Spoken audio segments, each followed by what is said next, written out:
दोस्तों, हमारे देश में मंदिरों की संख्या अनगिनत है और देश ही नहीं दुनिया भर में आपको हिंदू मंदिर देखने को मिल जाएंगे। इसमें से कई मंदिर बहुत पुराने होने के साथ साथ बहुत प्रसिद्ध भी हैं। इन मंदिरों में रोजाना हजारों श्रद्धालुओं का आना जाना लगा रहता है।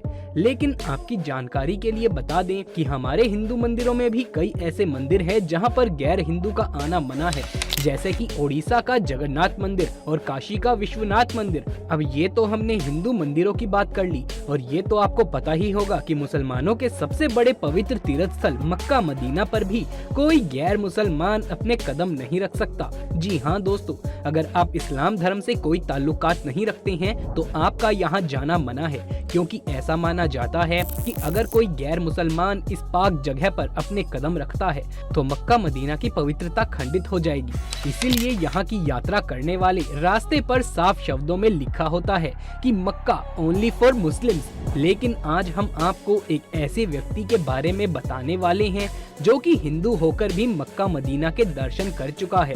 हाँ, वो बात अलग है कि दर्शन करने के बाद उसकी समाधि बना दी गई। दोस्तों, मुसलमान की इस धार्मिक जगह पर कोई भी गैर मुसलमान नहीं जा सकता।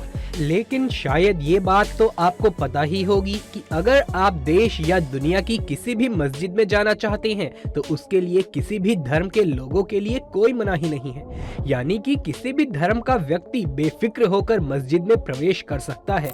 तो दोस्तों, बहुत से लोगों के मन में ये सवाल आ रहा होगा कि आखिर ऐसा क्यों है कि गैर मुसलमान मस्जिद में तो जा सकता है परंतु मक्का मदीना में नहीं। तो आइए जानते हैं कि आखिर वो कौन सी बातें हैं जो मक्का मदीना को खास बनाती है, और आखिर क्यों चाहकर भी कोई गैर मुसलमान वहां प्रवेश नहीं कर सकता। और जानेंगे कि वो कौन है जो हिंदू होकर भी मक्का मदीना में घुस गया।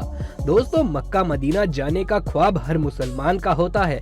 हर मुस्लिम अपने पूरे जीवन काल में कम से कम एक बार यहाँ जरूर जाना चाहता है। ऐसा माना जाता है कि एक मुस्लिम अगर यहाँ पहुँच जाए तो मानो उसको जन्नत का एहसास होता है। सऊदी अरब के ऐतिहासिक हिजाज क्षेत्र में मक्का शहर स्थित है। मक्का इस्लाम धर्म का सबसे पवित्रतम स्थल है, जहां पर काबा तीर्थ और सबसे बड़ा प्रसिद्ध मस्जिद अल हरम स्थित है। यहां की जनसंख्या 2020 की जनगणना के आधार पर लगभग 20 लाख से अधिक थी, लेकिन हर साल इससे 3 गुना ज्यादा हज यात्री यहां दर्शन के लिए आते हैं। इस स्थान को महान पैगंबर मोहम्मद का जन्म स्थान माना जाता है, और ये भी माना जाता है कि यही वो स्थान है जहां पहली बार मोहम्मद द्वारा कुरान की क्रांति की शुरुआत हुई। दोस्तों, अगर आप मुसलमान नहीं हैं तो आपने किसी मूवी या फोटो में देखा होगा कि मक्का में पत्थरों से बना हुआ एक विशाल मस्जिद है, जिसके बीचों बीच एक काली इमारत है। आपको बता दें कि इसे काबा कहा जाता है। काबा ग्रेफाइट पत्थर से बनी हुई 40 फीट लंबी और 33 फीट चौड़ी इमारत है। इसमें कोई भी खिड़की नहीं है, पर एक दरवाजा है। जो लोग हज के लिए जाते हैं वो तवाफ नाम की रस्म के अनुसार काबा की 7 परिक्रमाएं करते हैं। आपको बता दें कि काबा एक पवित्र क्यूब आकार की इमारत है, और ऐसा माना जाता है कि वो 1400 साल से भी पुरानी है। पूरी दुनिया के सभी मुसलमान, चाहे वो कहीं पर भी क्यों ना रहते हों, नमाज पढ़ते समय काबा की ओर मुख करके ही नमाज पढ़ते हैं। दोस्तों, हर मुसलमान व्यक्ति को दिन में 5 बार काबा की ओर मुख करके पूजा करना यानी कि नमाज पढ़ना अनिवार्य है। और साथ ही पैगंबर मोहम्मद की बातों के अनुसार लोगों को अपने पापों से मुक्त होने के लिए जीवन में एक बार मक्का जाना जरूरी बताया है। दुनिया के कोने कोने से मुसलमान लोग पैदल, ऊंट पर चढ़कर और जहाजों से यहाँ पहुँचते हैं। मक्का में पैगंबर मोहम्मद के पैरों के निशान भी बहुत सलामती के साथ रखे हुए हैं, जो तीर्थ यात्रियों के दर्शन के लिए हैं। इसके दर्शन पाने के बाद हज तीर्थ यात्री खुद को धन्य मानते हैं। इसके अलावा कहा गया है कि हज की यात्रा करने के बाद अगर किसी मुसलमान की किसी कारण वहां मृत्यु हो जाती है तो वहीं पर उसकी समाधि बना दी जाती है। दोस्तों, इंटरनेट पर मिली जानकारी और कुछ मुसलमान लोगों से बातचीत करने के बाद हमें पता चला है कि अगर कोई मुसलमान वहां पर मर जाता है तो उसके परिवार वालों को बहुत खुशी होती है, क्योंकि उनका मानना है कि खुदा ने खुद एक पाक मुसलमान को अपने आगोश में ले लिया। आपकी जानकारी के लिए बता दें कि मक्का की हज यात्रा बहुत महत्वपूर्ण होती है, क्योंकि मक्का को इस्लाम धर्म का 5वां स्तंभ माना जाता है और कहते हैं कि काबा यानी कि जो ये काली इमारत है, यहीं से पृथ्वी की शुरुआत होती है। हालांकि ये बात कितनी सच है और कितनी झूठ ये तो हमें नहीं पता, लेकिन कुछ मुसलमान कहते हैं कि इस बात का प्रमाण कुरान में दिया गया है। अगर आपने कुरान पढ़ी है तो हमें नीचे कमेंट बॉक्स में लिख करके जरूर से बताइएगा कि ये बात सच है या नहीं। दोस्तों, अब बात करते हैं कुछ सवालों पर जो गैर मुसलमान लोगों के मन में अधिकतर आया करते हैं। आखिर क्या होगा अगर कोई दूसरे धर्म का व्यक्ति मक्का मदीना जाएगा?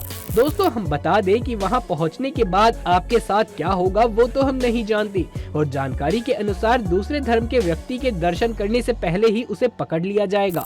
अब वो कैसे, चलिए हम आपको आसान शब्दों में बताते हैं। दोस्तों, ये तो आपको पता ही होगा कि किसी भी देश में जाने के लिए वीजा और पासपोर्ट की आवश्यकता होती है। अब हम आपको बता दें कि जब आप सऊदी देश का वीजा अप्लाई करेंगे तो आपसे सबसे पहले यही पूछा जाएगा कि आप वहां किस काम से जा रहे हैं, और आपसे वहां जाने का कारण भी पूछा जाएगा। और अगर आपको लगता है कि आप झूठ बोल दोगे तो आपको बता दें कि आपके द्वारा बोले गए झूठ को क्रॉस वेरीफाई करके पता लगा लिया जाएगा। यानी कि आपका वीजा लगाने से पहले ही उन बातों को उस देश में पूछा जाएगा, और अगर ये बोल कर जाते हैं कि मैं हिंदू हूँ और मक्का जाने की इच्छा रखता हूँ, तो भाइयों आपका वीजा तुरंत कैंसिल कर दिया जाएगा, क्योंकि सऊदी देश के कानून में यह भी लिखा है कि कोई भी गैर मुसलमान मक्का मदीना में नहीं जा सकता। इसके अलावा दोस्तों, हम आपको ये भी बता दें कि मान लीजिए कि अगर आप सऊदी देश किसी दूसरे काम से चले जाते हैं और उसके बाद मक्का जाने का विचार करते हैं, तो भी आप वहां के दर्शन नहीं कर सकते, क्योंकि मक्का मदीना में प्रवेश करने से पहले आपके पासपोर्ट और वीजा को देखा जा सकता है। पासपोर्ट देखते ही आप पकड़े जाएंगे, क्योंकि उसमें कौन से धर्म के व्यक्ति हैं ये साफ साफ लिखा होता है। और हाँ दोस्तों, यदि कोई मुसलमान भी वहां जाता है तो उसका पासपोर्ट भी चेक किया जाता है।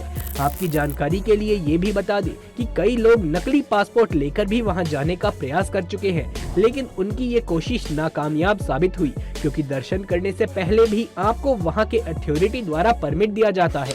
इस परमिट को लेने के लिए इस्लाम धर्म के कई सारे प्रश्न पूछे जाते हैं, जिसका सही जवाब देने के बाद ही यहाँ का परमिट दिया जाता है। तो अब बताते हैं आपको एक ऐसे व्यक्ति के बारे में जो हिंदू होने के बावजूद भी मक्का के दर्शन कर चुका है। दरअसल दोस्तों, भारत के केरल का रहने वाला रमेश एक हिंदू था जिसने मक्का मदीना में दर्शन किए। अब आप सोच रहे होंगे कैसे, तो आपको बता दें कि रमेश था तो भारत का, लेकिन वो सऊदी में काम किया करता था। वहाँ उसके कमरे में उसका मित्र था सिद्दकी। दोस्तों, उसके दोस्त ने रमेश को इस्लाम धर्म के बारे में बताया।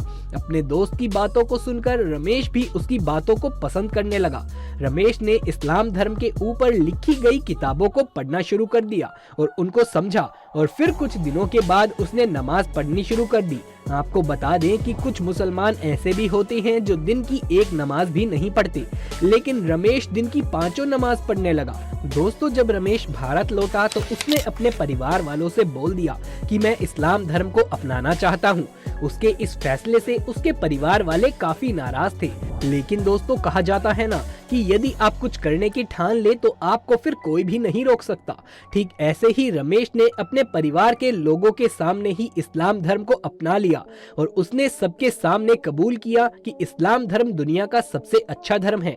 इस धर्म के लोग सबकी इज्जत करते हैं। इसके बाद उसने अपने हर सरकारी दस्तावेज में अपना नाम बदलवा कर मुजम्मिल रखवा लिया। दोस्तों, इस्लाम धर्म से रमेश बहुत लगाव रखने लगा था, इसीलिए उसके मन में ये बात आई कि क्यों ना मक्का मदीना के दर्शन किए जाएं। अब इस फैसले के बाद वो मक्का मदीना चला गया, क्योंकि उसने सभी दस्तावेज सही करवा लिए थे, तो इसीलिए उसे वहां जाने की अनुमति और परमिट भी मिल गई। दोस्तों, शायद आप यकीन ना करें, लेकिन रमेश उर्फ मुजम्मिल मक्का मदीना सही सलामत पहुंच गया। काबा की परिक्रमा करने के बाद और सारी जरूरी रस्में पूरा करने के बाद उसने खुदा से ख्वाहिश करी कि ऐ खुदा, अब तो तू मुझे अपने आगोश में ही ले ले, क्योंकि मुझे तुझसे बहुत लगाव हो गया है। अब दोस्तों, जैसे कि हमने आपको पहले ही बताया था कि वहां जाकर अगर किसी व्यक्ति की मृत्यु हो जाती है तो इस्लाम धर्म के अनुसार वो बहुत खुशनसीब होता है। अब रमेश ने तो बहुत परिश्रम करके इस्लाम धर्म को अपनाया था, शायद इसीलिए उसकी मनोकामना पूरी हो गई, जिसके बाद उसके घर वालों को सूचना देने के बाद रमेश की वहीं पर समाधि बना दी गई। तो दोस्तों, आपकी इस घटना के बारे में क्या राय है, नीचे कमेंट बॉक्स में लिख करके बताएं। साथ ही कमेंट बॉक्स में सच्चे भक्त जय श्री राम लिखना बिल्कुल भी ना भूले। ये वीडियो पसंद आया हो तो इसे एक लाइक करके दोस्तों और रिश्तेदारों में ज्यादा से ज्यादा शेयर कर दें। जल्द मुलाकात होगी अगली वीडियो में, तब तक के लिए आप सभी का धन्यवाद।